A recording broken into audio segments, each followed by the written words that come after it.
Okay, everyone, do this really quick. The lecture, Why Do Revolutions Occur? The professor stressed, and this is extremely important, factors that influence the American Revolution, but can also be applied to understand other revolutions. That's really important to understand because in the social sciences, particularly political science, we like to be a science. We like to develop theory and make, are these theoretical underpinnings and independent variables, that is causal variables, applicable to other revolutions, and they want it to be.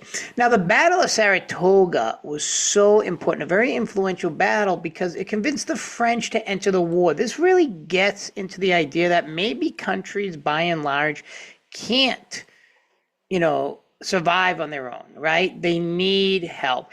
The British didn't enter the war under this case, and it certainly didn't stop the Civil War, and it didn't have anything to do with the Constitution. But French really help the United States, which we often forget.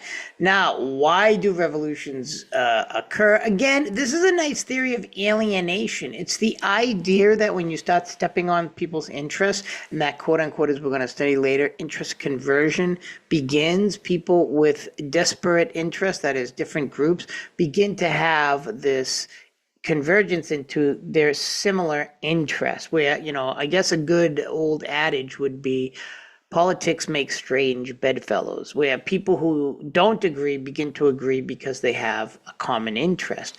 And then if you step on so many people's interests, you develop this kind of alienation, and off with your head. I mean, this happened in Nicaragua when Somoza was overthrown, a lot of revolution, Batista in Cuba, etc.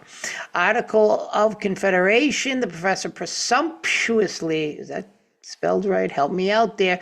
Alexander Hamilton was big government in the form of central banks and tariffs. A lot of people see him as libertarian. He was not. He was the exact opposite.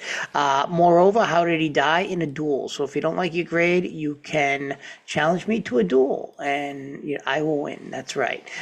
So if you don't like your grade, remember that. Remember this, anytime, it's usually the answers are all correct because I want you to understand all the variables. It's usually not just one. So why did the Articles of Confederation fail? Very interesting. No standing military they wanted, and that gets into when we start doing Shays' Rebellion. States had all the power, right? The federal government needs some power, and no tax base. I know if you're libertarian, you really like it, but too bad.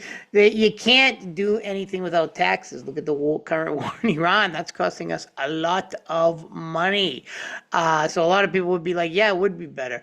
Now, this was more out of the book. When you read the book, I want you to learn how to not plagiarize and use artificial intelligence, but put things in your own words. So federalism is an interesting system because there's a shared tension and sharing of power. Remember, there's always that tension.